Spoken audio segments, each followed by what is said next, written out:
kajian jurnalnya mana, biasanya seperti itu.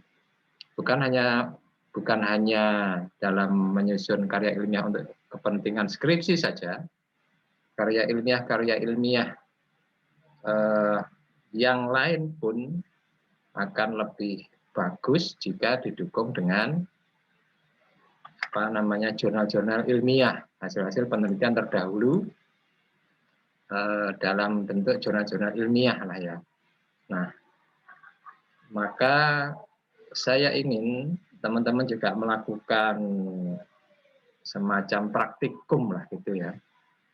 Nah, dan praktikum ini menjadi tugas UTS nanti. Nah, nanti saya tawarkan kepada teman-teman, apakah jurnalnya saya carikan, saya tentukan, atau teman-teman cari jurnal sendiri. Ini tadi di chat saya share jurnal analisis jurnal ya, itu jurnal salah satu contoh jurnal ilmiah internasional berbahasa Inggris yang barangkali nanti akan saya jelaskan bagaimana kita melakukan analisis jurnal ilmiah. Banyak cara sebenarnya yang dilakukan. Saya hanya memberi tip cara saya saja lah gitu ya. Cara saya untuk melakukan analisis jurnal ilmiah. Mungkin cara orang lain berbeda dengan apa yang saya lakukan. Nah, oleh karena itu sebelum ke prakteknya, mungkin teman-teman perlu memahami dulu bagaimana sih sebenarnya yang harus dilakukan di dalam melakukan analisis jurnal ilmiah itu. Nah, yang pertama, jadi apa yang harus dilakukan untuk menganalisis jurnal ilmiah itu adalah memperhatikan konsep utama dari peneliti. Dari peneliti maksudnya karya ilmiah yang terpublikasi itu. Jadi artikelnya itu konsep utamanya apa sih sebenarnya? Dari konsep utama itu yang saya membaca jurnal ilmiah itu, sebuah jurnal ilmiah. Nah, konsep utama yang saya baca ini kemudian akan menjadikan sebuah ide atau gagasan saya untuk melakukan penelitian yang akan saya lakukan. Jadi jurnal ini saya contohkan ya, ini misalkan ya yang tampil di itu ya di layar. Jadi ini konsep jurnalnya adalah berkaitan dengan keputusan pembelian. Nah, peneliti ini, hasil penelitian ini di jurnal ini, dia melihat adanya pengaruh gitu ya, semacam pengaruh atau peran rekomendasi dari jual beli online lah gitu ya, dari situs internet begitu. Misalkan saya membeli produk di Shopee misalkan. Di situ ada rekomendasi-rekomendasi. Kalau rekomendasinya tanda bintangnya ada 5, mungkin saya akan melanjutkan itu untuk melakukan transaksi. Kalau rekomendasinya hanya 1 bintang barangkali, bahkan kalau ada jempol terbalik gitu, mungkin saya tidak akan melanjutkan. Nah, ini idenya. Nah, kemudian apa yang menjadi gagasan saya sebagai pembaca? Nah, mungkin saya akan melihat hal lain. Nah, itu yang dimaksud dengan bahwa apa yang kita baca, memperhatikan konsep utama dari penelitian yang terpublikasi, kemudian memadukannya dengan ide atau gagasan penganalisis, artinya saya sebagai penganalisis. Nah, dari situ kemudian kita paling tidak dengan membaca singkat, kita akan tahu, kita bisa mendeskripsikan lah itu ya, mendeskripsikan. Jangan diterjemahkan ya, artinya jurnal ini jangan kemudian kita terjemahkan secara letterlek begitu, tapi kita berusaha mendeskripsikan sebenarnya apa sih yang diinginkan oleh peneliti, yang diinginkan oleh penelitian yang terpublikasi ini, apa yang menjadi ide gagasan dari jurnal yang kita baca itu. Nah, sehingga dengan cara ini pembaca dapat memahami keseluruhan isi jurnal tanpa perlu repot membaca seluruh isinya. Jadi tidak perlu kita translate 100%, tapi dari situ kan ide gagasannya kan kita sudah tahu lah gitu. Apalagi anak-anak zaman sekarang, saya yakin bahasa Inggris itu sudah bukan hal yang apa ya, luar biasa lah. Tapi kalau Anda antipati kepada bahasa Inggris ya akan kesulitan sendiri gitu. Nah, oleh karena itu apa yang dilakukan tadi itu merupakan metode analisis jurnal yang efektif lah menurut saya ya, jelas dan tentu akan memiliki manfaat nantinya. Oke, jadi tidak harus dibaca secara keseluruhan, tidak harus ditranslate 100% isi jurnal yang kita baca itu. Nah, jurnal itu macam-macam. Ada 3 prinsip yang harus kita perhatikan ya. Ya kualitasnya tentu yang pertama. Kualitas itu lihat dari penerbitnya. Dia kalau di jurnal ilmiah itu terindeks Scopus apa enggak gitu. Sudah dalam hal ini kita enggak usah ngelihat indeks Scopusnya sampai peringkat berapa lah. Yang jelas kalau itu ada di Elsevier, ada di Emerald Insight itu barangkali sudah kredibel lah itu, memenuhi standar kualitas lah. Bukan jurnal yang abal-abal. Nanti saya tunjukkan cara bagaimana juga mencari atau browsing jurnal ilmiah, gitu ya. Nah, yang berikutnya perhatikan publikasi hasil penelitiannya, informasi rincinya.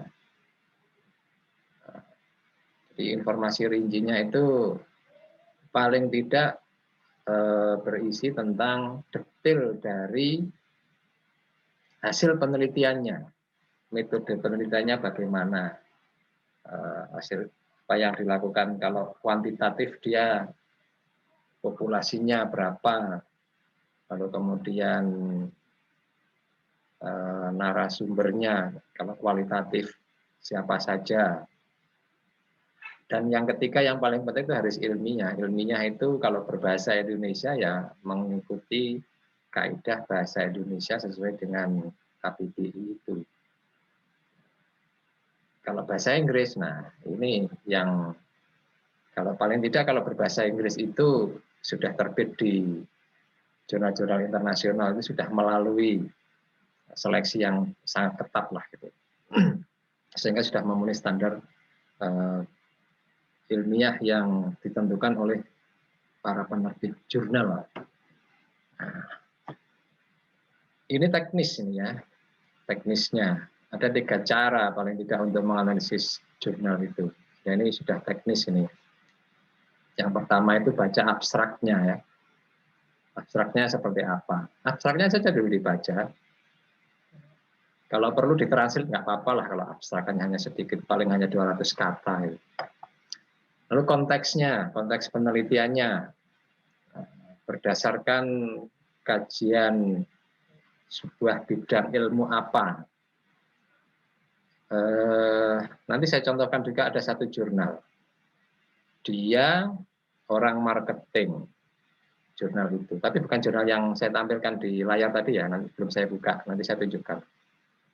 Tapi dia analisisnya digunakan adalah dengan metodenya orang psikologi, bidang ilmu psikologi, tapi dibikin dalam konteks ilmu pemasaran.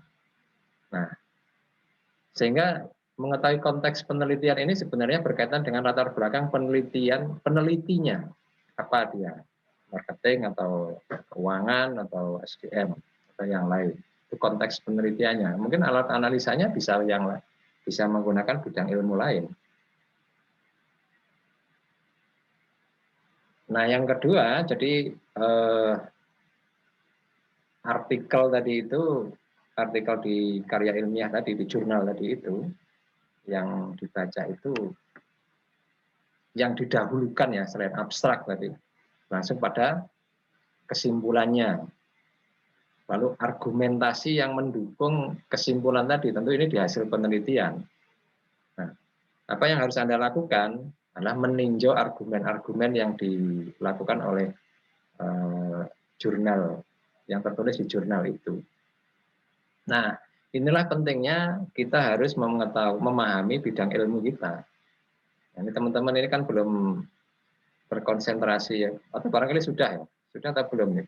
Belum ya, kayaknya masih semester 4. Belum, nanti semester depan baru masuk ke konsentrasi masing-masing lah. Itu kemudian harus menunjukkan tinjauan argumen itu berbasis pada bidang ilmunya sendiri-sendiri. Nah, ini yang harus Anda lakukan, yang harus dilakukan dalam analisis jurnal ini. Satu, deskripsi singkatnya bagaimana, aspek pentingnya apa, kata kuncinya, lalu kemudian ringkasannya. Nah, ringkasan itu bukan berarti mentranslate jurnalnya loh ya, tapi dengan bahasa Anda sendiri. Nanti silahkan yang terakhir mungkin gagasan, hubungkan dengan gagasan utama dari hasil kesimpulannya. Nah, ini yang harus Anda lakukan. Jadi sistematika menulis analisis yang harus Anda lakukan adalah ada 6. 1, judulnya apa, jurnalnya. Lalu kemudian penulisnya siapa, nama jurnalnya, volume, tahun, halaman. Ini saya tunjukkan ya. Ini judulnya. Lalu kemudian di atas ini ada ini. Kalau Anda ambil dari Emerald Insight, di situ ada di sini. Ini judulnya, ini yang saya blog ini ya. Ini judulnya. Ini nama penelitinya. Nah, kemudian jurnalnya, nama jurnalnya mana? Nama jurnalnya, sebentar, yang mana ini? Mana nama jurnalnya ya? Nama jurnal, sebentar. Biasanya ada di bawahnya. Sebentar, nggak ada ya di sini ya? Ada di sini. Oke, kita cek ke bawah.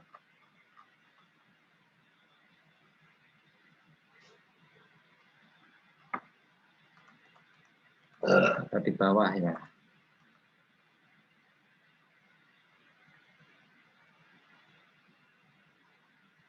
Nggak ada ya. Nah, berarti kalau seperti ini, dia tidak ada volume ininya ya. Dia hanya apa namanya,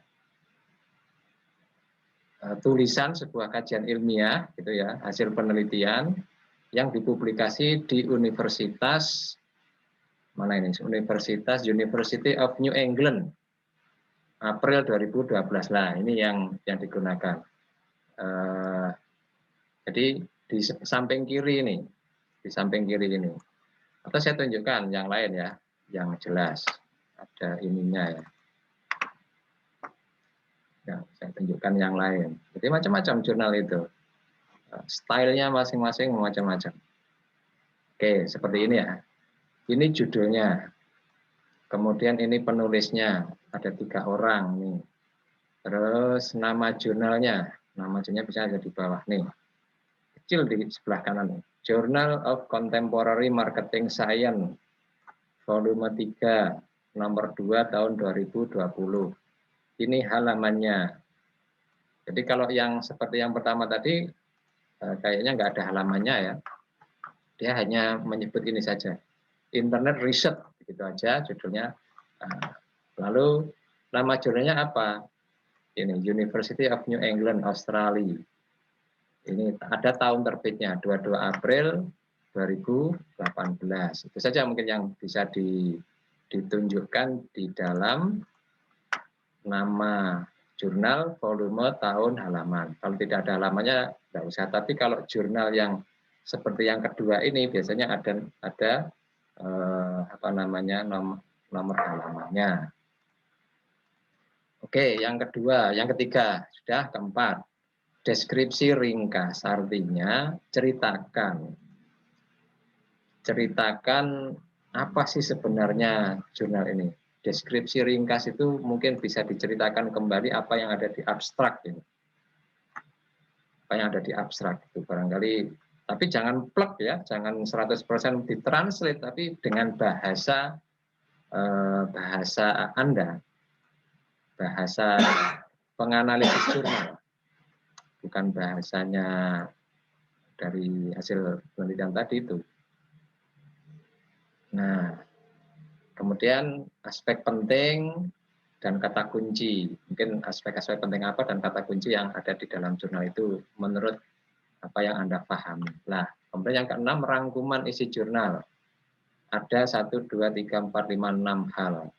Rumusan masalahnya apa, tujuan penelitiannya apa, rujukan teorinya. Jadi rujukan teorinya itu biasanya ada di dalam ini, tapi tidak usah ditulis semuanya. Teorinya siapa yang dia gunakan, kayak ini, literatur review. Jadi literatur review-nya dia menurut teorinya siapa. Menurut teorinya Rook tahun 87 tentang ini, tentang beberapa hal ini yang saya blog ini. Jadi kemudian yang kedua, teorinya Ainsi and Haslam 92 dan Puri tahun 96. Bahwa dia menyatakan ini adalah berkaitan dengan rujukan teorinya. Lalu metode penelitiannya. Metode penelitiannya ada biasanya di bagian riset riset design biasanya ya. Nah, kita cek. Masing-masing jurnal memiliki keunikan yang berbeda-beda. Ini riset bukan hipotesis, tapi ada kalau di sini, nah ini studi desain kalau di jurnal ini.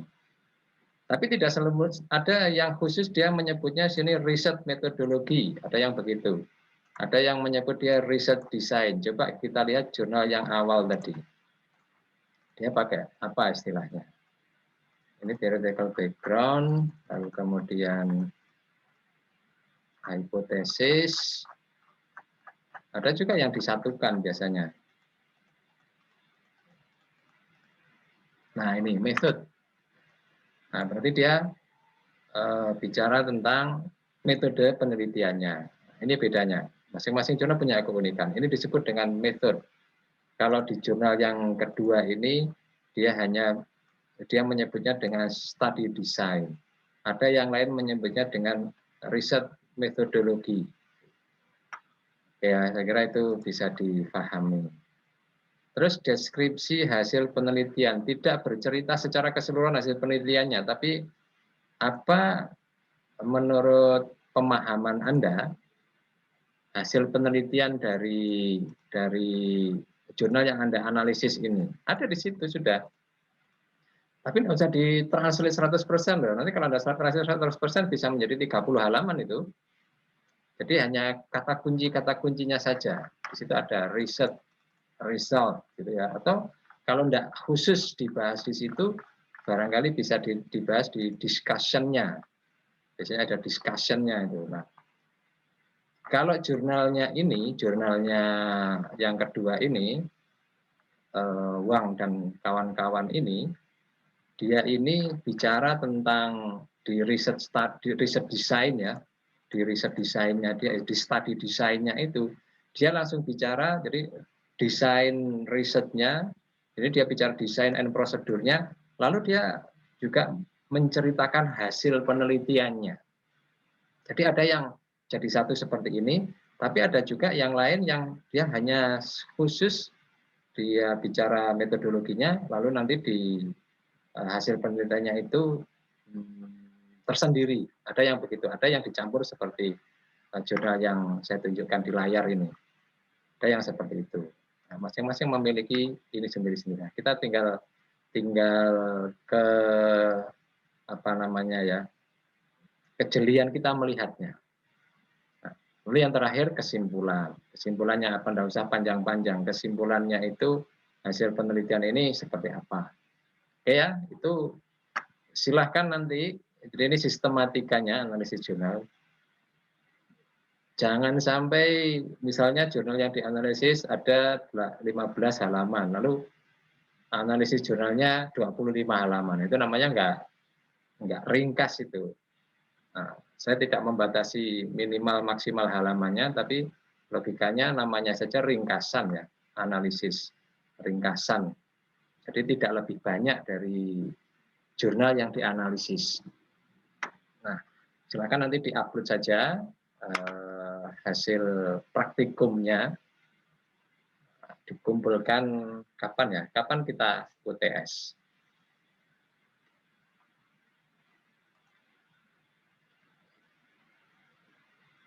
Belum lihat jadwalnya? Hari Kamis, Bapak. Kamis minggu depan. Berarti kan pas 1 minggu nih. Oke, nanti malam saya carikan. Nah, sekarang saya tawarkan. Ini Anda nyari sendiri jurnalnya atau saya carikan? Saya tentukan nanti si A jurnal ini, si B jurnal ini. Tapi tentu saya yakin tidak sesuai dengan keinginan Anda. Atau gini aja, silahkan nyari sendiri ya, nyari sendiri. Saya beri clue-nya, saya beri caranya. Masuk saja, nanti ini saya rekam ya, pertemuan ini. Nanti hasil rekamannya saya share saya upload ke YouTube, nanti silahkan ditonton lagi lah. Jadi masukkan saja di situ Emerald Insight ya, ini emeraldinsight.com. Nah, kalau sudah masuk ke situ, nanti masukkan kata kunci, jurnal apa yang, topik apa yang Anda sukai, sesuai dengan bidang ilmu yang Anda akan ambil nanti. Misalkan anak keuangan ya, silahkan cari jurnal-jurnal yang berbasis keuangan. Nah, ya. Nah ini di sini di browse ini ada, tapi kuncinya Anda harus paham ilmunya, dasar teorinya. Misalnya anak marketing nih, ya karena Bapak marketing ya, jadi saya contohkan marketing, nanti saya contohkan yang lain saya keliru nanti. Misalkan anak marketing mau mencari apa namanya ya, buying decision gitu ya, misalkan buying decisions itu, keputusan pembelian.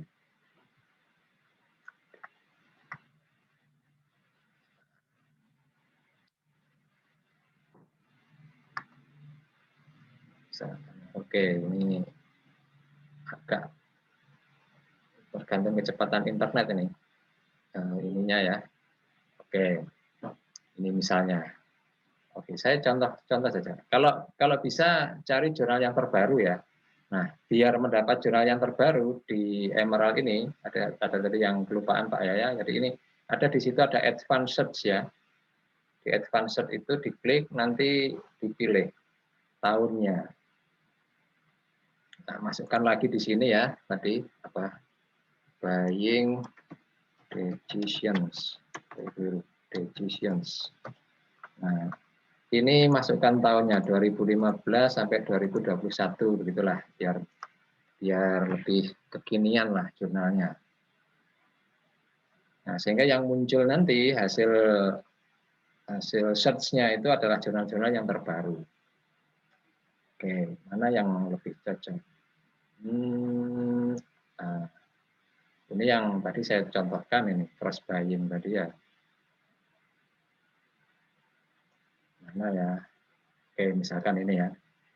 Ini cek saja. Ini kalau kita download langsung tidak bisa, karena ini berbayar ini. Karena berbayar, maka kita harus masukkan username dan password. Karena username dan password itu mungkin bagi teman-teman yang sudah punya username dan password, bisa diminta ke perpustakaan sebenarnya. Tapi ada cara instan yang bisa kita lakukan bila kita akan kesulitan akses ke sana. Kita copy aja ininya. DOI-nya ini ya, Ctrl C ya. Masukkan aja di situ. Ini sebenarnya nge-crack ini. Kalau resminya sebenarnya tidak boleh ini dilakukan, tapi daripada kita akan kesulitan untuk mencari username dan password, mungkin cara instan ini bisa barangkali membantu. Tapi kadang-kadang juga nggak berhasil. Moga-moga aja berhasil ini. Masukkan di sini DOI-nya tadi itu, klik open. Nah, ini bisa. Kita tunggu nanti loading dia. Nah, ini baru kita download ya. Download, jangan lupa tempatnya taruh di mana ya. Jangan sampai nanti nggak ketahuan terus ada kesulitan.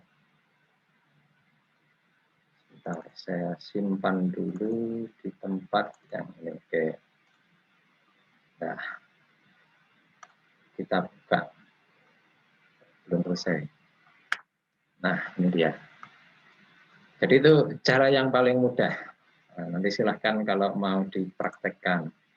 Kalau mau mencari lagi ya ini tinggal back saja, mungkin cari yang di Emerald tadi itu yang mana, saya ulangi lagi ya. Misalnya ada satu jurnal yang sudah disenangi begitu ya. Ini cocok misalkan, sebenarnya ini cocok bagi Anda gitu. Nah, sebentar ini. Cari yang agak mirip-mirip lah, yang mendekati. Nah, misalkan ini ya. Misalkan ini. Sekali lagi ini. View di detailnya ya. Nah, oleh copy ini, DOI-nya ini kita copy. Kita copy, jangan diklik nanti. Nah, masukkan ke sini, ke Skyhub ini, lalu open. Nah, muncul di sini. Nah, baru nanti kalau sudah muncul berarti bisa kita download. Oke. Nah, saya kira itu cara mencari jurnal yang paling mudah, yang paling instan lah gitu ya. Nah, teman-teman juga saya kasih tambahan deh. Barangkali tertarik mencari buku-buku textbook, e-book itu ya. Masukkan aja di sini. gen.lib.rus.ij.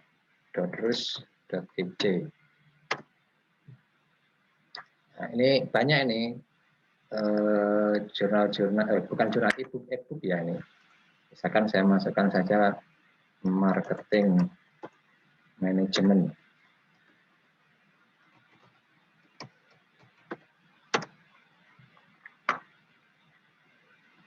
Nah, ini kalau mencari yang terbaru mungkin years-nya ini kita klik saja biar muncul urutnya yang dari yang terbitan terbaru sampai yang terlama. Nih. Coba cari ini siapa ya, Kotler misalkan. Kotler itu 19 apa 18 ya.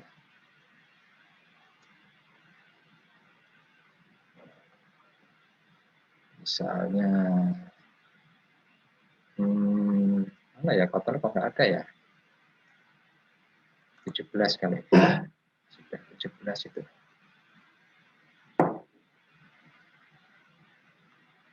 Atau sambil lalu ada yang ditanyakan, silakan. Ini sambil memperhatikan bagaimana mencari buku ini. Silakan kalau ada yang ditanyakan berkaitan dengan UTS tadi itu. Nah, ini menjadi tugas UTS, nanti kumpulkan hari Kamis pada saat jam UTS. Ini tinggal klik ke sini. Sektor, lalu klik ini, get. Nah, nanti otomatis dia diarahkan di link download-nya. Itu salah satu cara untuk mencari e-book. Banyak, marketing ada, keuangan ada, SDM juga banyak, strategik apalagi, silakan, itu gratis itu. Ini sebenarnya dari dari Perpustakaan Nasionalnya Rusia ini kayaknya. Karena Kalau Anda telusuri bahasanya itu bahasa Rusia, ini sudah ditranslate ke bahasa Inggris. Oke. Saya